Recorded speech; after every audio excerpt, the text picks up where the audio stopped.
Brad, there is no James here, which means the fun police is gone, the guardrails are gone, and you and I can just goof off. This is Red Card Radio.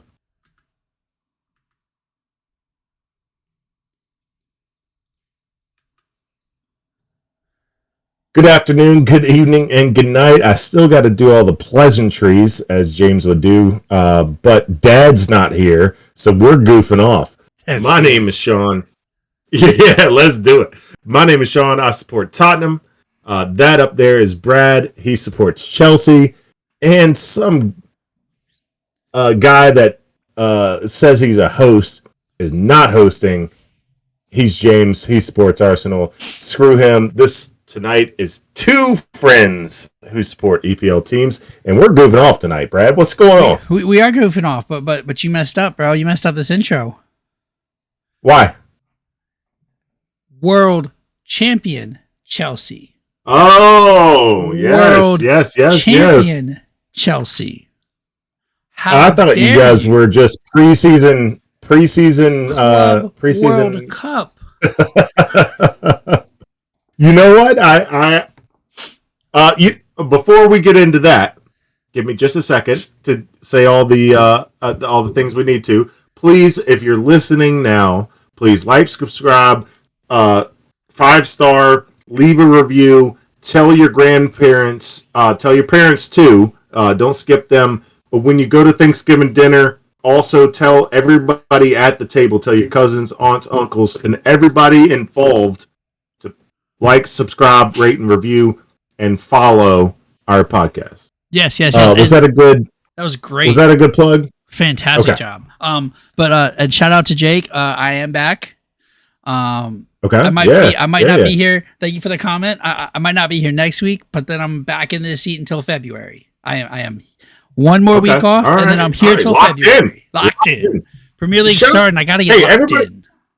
Let's give a fan shout out to Brad for only taking vacations in the off season of football. Like right, like just like he's in the EPL, he only takes vacations in the EPL off season, which is a true professional.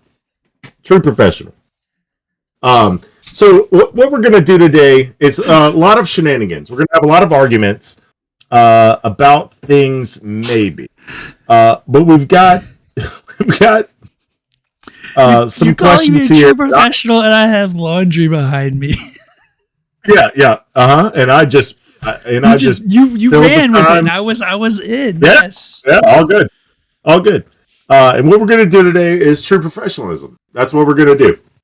So we've got a few things to talk about today. I'm not going to tell you yet. We're going to find out as we go. First thing I want to ask you, Brad. Yes. Is the EPL too predictable? No. And here... What makes you say that? Because I disagree with you. So go ahead and defend your stance. So, we've had the same 17 teams in the Premier League for 2 years. That's what you're going to say. I hear you. But... Yep. Have we had the same champion 2 years in a row? Yeah, we just did. City. Liverpool. For 4 years in a row. It's been City or Liverpool for 7 years. Awesome. 8 years. Here's the next. No, there's a Chelsea win in there too. Okay, you're right. Sorry. Don't. So it's been 3. Okay. There's been 3 or 4 champions. Go ahead with your point. But I'm sorry I stepped on your argument. So where have the top 6 been? Yes, you've had 3 of the top 6 at the top, pretty consistently, right? We had the Chelsea fall off, and Chelsea's coming back up. But have the top 6 filled all top 6 positions in the past 3 to 5 years? No. Okay. Where did United finish? 15th. They got past the Wolves on goal difference. Where did Tottenham finish last year? You guys are listen, you're European champions. We can own the 17. Own the 17. That's a record. I'm owning That's the lowest. That's the lowest tabled position to qualify for the Champions League in a top 5 league. You did it. Setting records. Setting records, baby. So we had Forest is playing European football next year. Yeah. We have Crystal Palace playing European football next year. Yeah. Right? Like Fulham, Brentford, Bournemouth went on a tear last year. So no. If you want to say over the average of like the 38 weeks and you look at a table and you see City, Liverpool, Arsenal, Chelsea, sure, you can be like, okay, yeah. But if you dive anywhere deeper, at like just one layer deeper, it's everywhere. You don't know where anybody else is finishing. So that's why Premier League is not predictable on any given Sunday or Saturday. Here's why I'm going to disagree with you. The Premier League was predictable when only money prevailed, right? Like from 95 to 2010, 12 or so. When money was the only thing that mattered, right? Then analytics came. And then the smaller teams had a chance because analytics told them that this player would amount to this, and they were playing a little bit of Moneyball. And teams are finding wins in the margin or points in the margin. Yeah, where they would get a draw in the margin. Brighton that would save their season. Sure, that Brighton. Now every team has an analytics department. So even the rich teams are using the analytics to decide, well, you know what? In MLB, you know who's still really valuable? Ronald Acuna. Because analytics say he's really effing good. But he costs a lot of money, but he's still freaking good. You know who the analytics say is really good? Rodri. You know what I mean? Like, yeah, you're not going to find Rodri for $12 million. Brighton did with Caicedo. So that's what I'm saying. Yeah, Basuma is not Rodri. I'll fight you over that. I can tell you. Basuma is not Rodri. No, okay, sure, but you're fine. But I think the smaller clubs have a better chance. Do you see my point? Sure. That now every team has an analytics department. Well, hopefully. I mean, if a team doesn't have an analytics department, then they're just probably not in the Premier League anymore. Sure. But so the richer teams are using the analytics department to say, all right, this is the guy we need to go get, and then doing it. Or this is the guy we can afford, and then doing it. So I don't think the analytics, the edge that the smarter teams had is there anymore. So I think it's coming back around to more predictable. Because it's coming back to the money that you can afford to build the team that analytics say is the best team possible. That's okay. But here's my pushback though. Okay. A team like Everton still cleared $250 million. So everybody has money. When you say cleared, that's how much money they made? Profit. No, probably not. But I'm sorry. Okay, that's their revenue. Their revenue is 9 figures. Okay. Every single club in the Premier League is 9 figures. Yeah. So like you can't tell like sure, yes, City and Newcastle have unlimited funds. But every team has funds. That was going to be my other point. That was going to be my other point, that just so many of these teams, even down to the bottom, have so much money to spend to get players they want. It's just, I mean, look, yes, it's not the same, right? Sure, and sure, the rich are getting richer. I mean, Liverpool spending £400 million this transfer window when everything is said and done. Yeah. So, like, sure, you can't keep it with that, but also, if that doesn't work out, that's a lot harder to get rid of, right? That's why the Chelsea might hold on more. But hold on, I'm not going to let you just drop. I'm not. No, I can't with James not here, I'm not going to let you just name drop Liverpool dropping 400 million like you're offended by it. Being a Chelsea fan, bro, that's like you guys don't just like you didn't just drop like 400 million. Sure, but they're not selling January anybody. Transfer. But they're not selling anybody. They just sold Diaz to Bayern for 75. Is that not? Yeah, that was. Here we go. Sure, yeah, sure. That's and they spent 125 on Verts, 95 on Ekateke, and 150 million pounds. So 170 million euros on Isak coming up soon. When all is said and done, on 3 players. Is that confirmed? That's not confirmed. It's not, but it will be. Isak has bro. All right, we're skipping down to this question now because I want to throw some slander out here. I'm jumping down. Okay. Haaland or Isak, and my answer is the robot. Oh. But I'm gonna let you. I'll let you go first because then I don't do this. Yep. So let me set it up. We don't have a host here. Let me set it up. The question is who is the best striker in the Premier League? And I think we've got it down to 2 people. In our pre-production, we got it down to 2 people. Yep. Because I don't think there's a third in the mix. And correct me if I'm wrong. It's between Erling Haaland and Alexander Isak. Yeah. Although James would be Well, we don't know. Correct. And that's the pushback I would have for him. Correct. We don't know if he's a good EPL striker. Of course. As of right now, of the available knowledge that we have,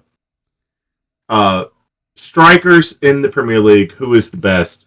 And it's between Erling Haaland and Alexander Isak. Sure. This is a great argument. I'm glad you said Haaland because I wasn't going to go that way. I thought we would agree. It's Isak. Okay, so look, here's the thing, right? Maybe Isak on the ball is great, but Isak refusing to play for his team, Isak putting his house on rent, blowing up the entire Newcastle squad for being a big baby about this transfer. Like, no, so nope. So I don't want him on my team. I don't want him anywhere near me. That's great. That's actually great for my argument. That your argument is him off the field is a bad. and here's the thing, right? Wait, him off the field is the reason you're not picking him. And what do we call Haaland? What do we call Haaland? He's the robot. He's the robot. Consistent goals, no matter what. On the field, no matter what. So no, yeah, Haaland gets goals. Haaland is the best striker in the Premier League. This is why I would say it's Isak. If you take Erling Haaland, Erling Haaland does not create and cannot create on his own. So if you took Erling Haaland and just placed him on, I don't know, Burnley, he's getting 20 goals. He's getting 20 goals. No, he's not because they don't have the service. He can't do it on his own. He's 100% getting 20 goals. They blasted forward. What you mean? Isak's not doing that. Take a team down there. Isak's not doing that. No, he's not. Oh, you're just wrong. You're just wrong. He's not. What do you mean Isak? You're just wrong for the sake of... No, Isak can't. He does create for himself. He's faster than Erling Haaland. And he's better with the ball. I feel like you're wrong on that one. We'll look up. You know what the problem with having a 2-person? I can't argue with you and do the research. And we can't do it. I can stall for you if you want to look up fastest sprint speed. Yes, all right. So he is looking up that right now, and I'm gonna stall for him right now, which means I'm gonna do Jeopardy theme. do. No. The other things we had to argue about were Rice, a more complete midfielder, Rice versus Rodri. He is a whole kilometer an hour faster, Erling Haaland is. No way. Erling Haaland's reported top speed is around 36.04 kilometers per hour. He must have been Alexander going from the bench. 35.0 kilometers per hour. He must have been caught going from the bench to the Gatorade jug. Yeah. No, Holland is faster overall, especially in short bursts. Like, you're wrong. You're hating on City, and you guys have this love affair with Newcastle right now because they're on the come up. And when that Saudi money starts popping, because PSR doesn't matter anymore, because once you hit a certain threshold, PSR ain't the thing, because you can just sell your women's team, sell some hotels, like you can make it happen, right? If you want to, then y'all gonna hate this Saudi money, but right now y'all love it. And like, no, Holland is the better player over Isak. Isak's a better player. This is you're just hating on this off the field stuff. Who cares about a player? What is the striker's job? Score goals. Okay, who has the most goals Isak scored more goals last year. Isak scored Who has more the goals record for year. most goals scored in a season? That was a lucky year. Who? Lucky. Who? Did he do it again? He will this year. Watch, he will this year because City's back. No, he won't. Actually, I hope that's not true. I hope I'm wrong. Are you capping? Yeah, you're capping. I'm for capping. City. But and Isak's not going to score goals at Liverpool. I'll go to Salah. While you were on that list, who ran the fastest? I didn't do that. I just went to my friend CGPT and said, who's faster, Holland or Isak? And then it pops out an answer. Oh, okay. Yeah. I did the cheat codes. We don't have time to Google. So we had another point that we were going to talk about that I think we're going to twist in a different way. So the question was, is Jude Bellingham overrated? And I think both of us said yes. Yes. But we had a different way of thinking about this because you and I we think outside the box. We do. There's a box. We're not in it. We don't think inside the box. We look at the box from the outside. Yep. And then think about it. Yep. That's what happens. So, Brad, are you ready? So I am. So what we're gonna do here is Brad is gonna kick us some names, and we're gonna tell you if they are overrated, underrated, or properly rated. There are three answers here. There are three answers I am here for. Because some people could be properly rated. They can be. They can be. They can be. Yeah. All right. So I don't know what's going to happen here. Brad is going to kick a name out. I don't know if it's going to be to me or to him first. But we're going to overrate, underrate, or properly rate. So we did Jude together. Jude's done. Oh, Jude is on the list. Overrated. Yeah. Yep. Overrated. I don't think he's that great. I have one interesting Premier League one. I have one Tottenham player. I have one Chelsea player. I have one Arsenal player. And I have one that's played for all three. Okay. We'll play for all three. So why don't you kick me the Tottenham player and we'll kick it off. Kudus. Is Kudus overrated, underrated, or properly rated? Well, I don't know because I haven't seen him in a Tottenham shirt. So I haven't seen him play. This is why I wanted to get a little spicy. Kudus for West Ham is probably underrated.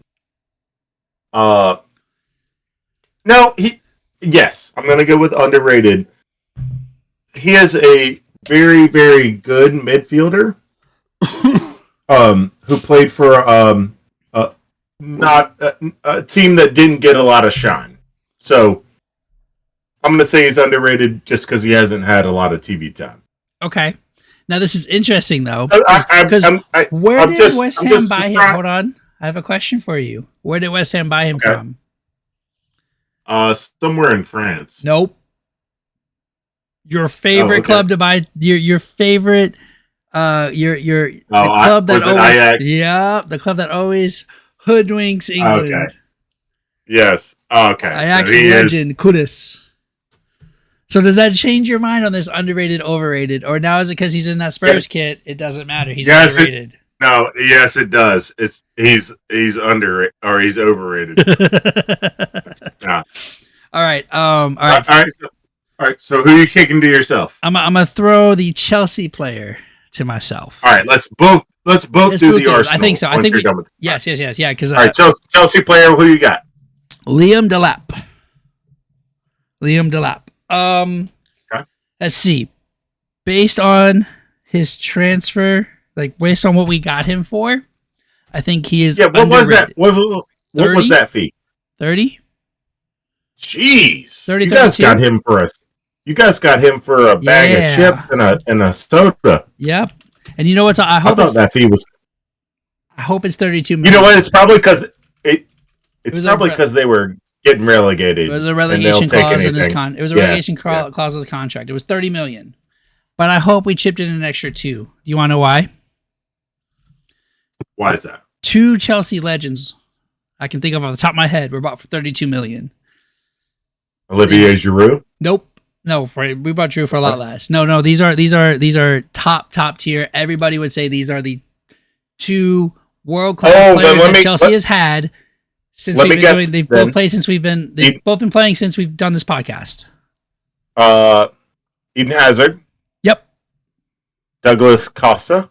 Nope. Okay. So I got one. World-class player who still plays, not in England.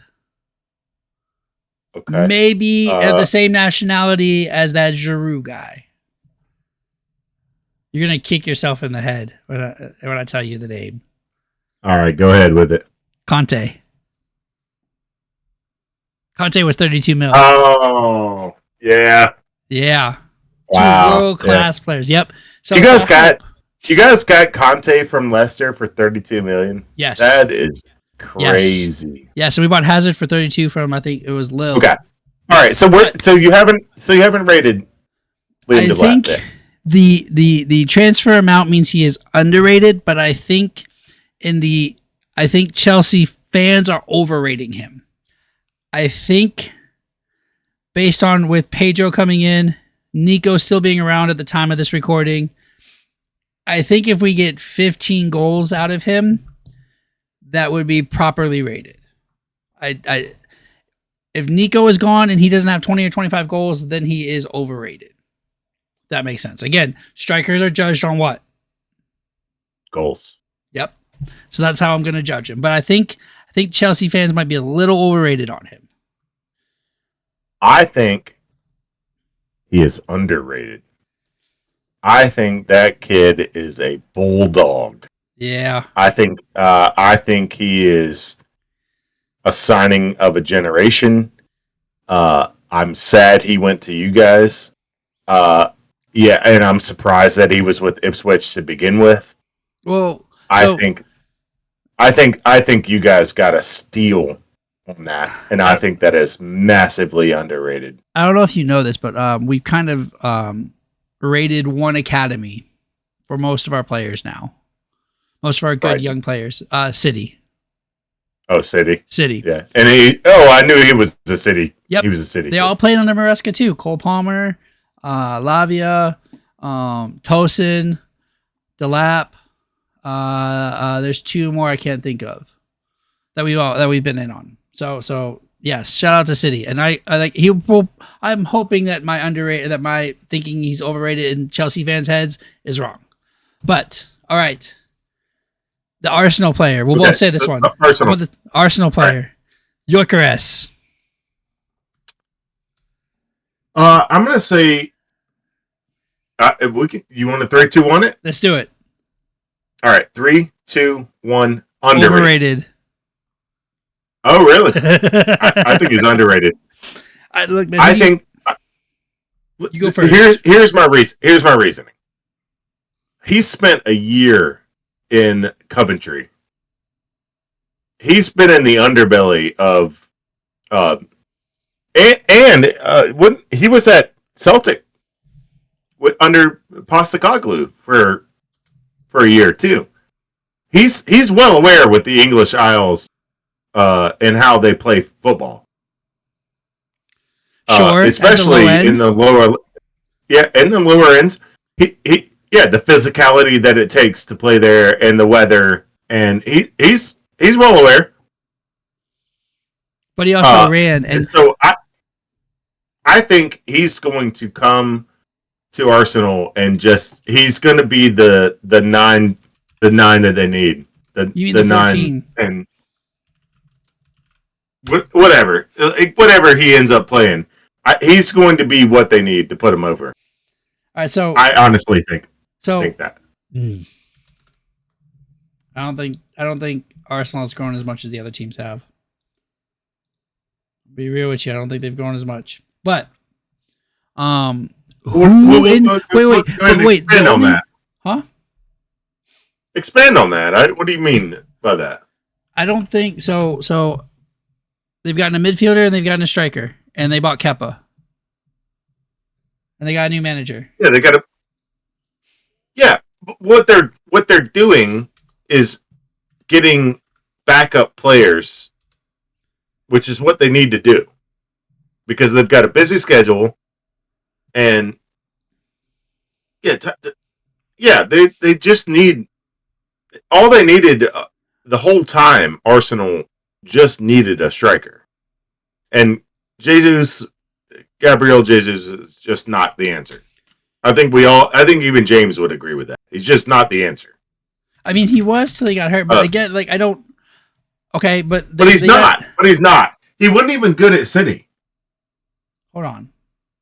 We all said that when they signed him. I was just like, Jesus is not the answer for you, James. Like, that's not the striker you need. And he thought his academy players were going to be the people, Nebuketa,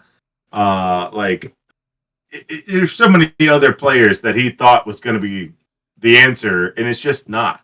They ended up playing a freaking center back at striker last year because they don't have any depth. Right. Okay. But here's the thing. Oh, no. It was as a defensive midfielder. Sorry. It was Mourinho. They were playing Mourinho at striker. Right. But you bought Noni, you bought Gyökeres, and you bought Zubamendi. Right? They bought some kids. They bought Kepa, and they bought an old defensive midfielder to take. Yeah, and they sold Partey.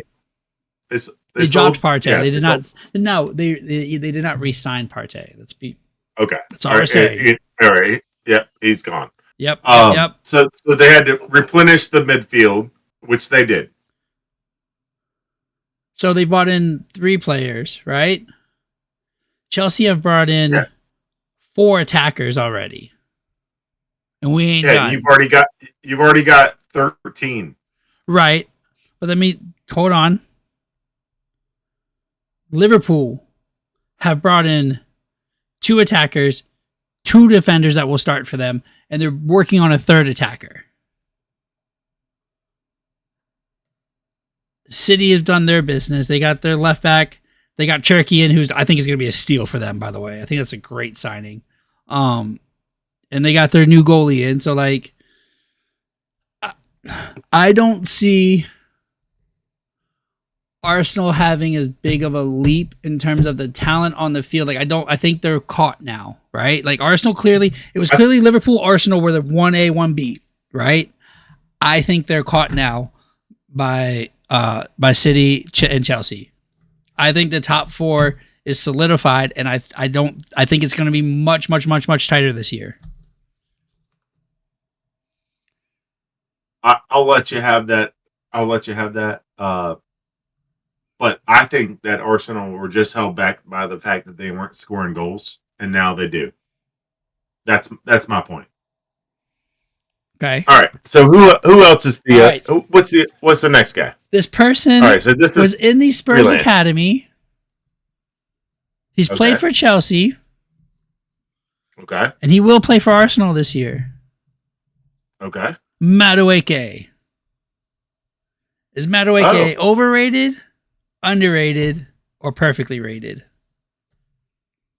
We can 3-2-1 it if you want to. You let me know when you're ready. I'd say I'm going to go first. I'd say it's perfectly rated. Okay. I think it's just not very good. I think the general consensus is that it's not very good, and I think it's perfectly rated.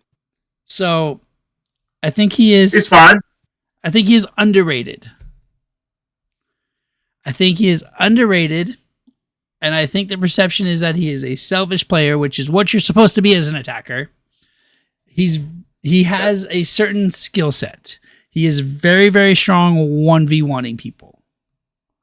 Can't really pass. He can score at Wolves because he hates the place.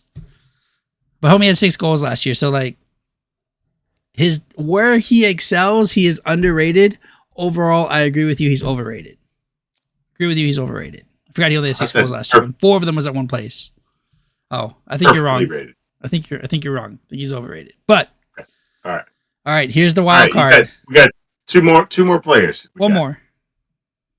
Oh, one more. All right. Make it another one. One more. No. One more. Who we got? Bruno Fernandes. Yes. Bruno Fernandes. Bruno Fernandes. Is he overrated, underrated, or perfectly rated? That's actually a really good one. I know. I think this is. I wish you would have done. Have. I actually wish you did more of these. I know. I thought about like more of these really good ones. Yeah. Yeah, I can find. All right. So is Bruno Fernandes overrated, underrated, or properly rated?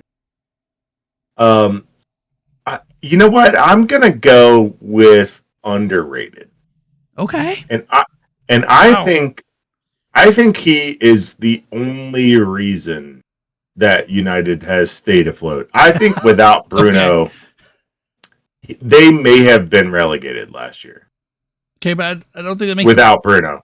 I don't think that makes him underrated though.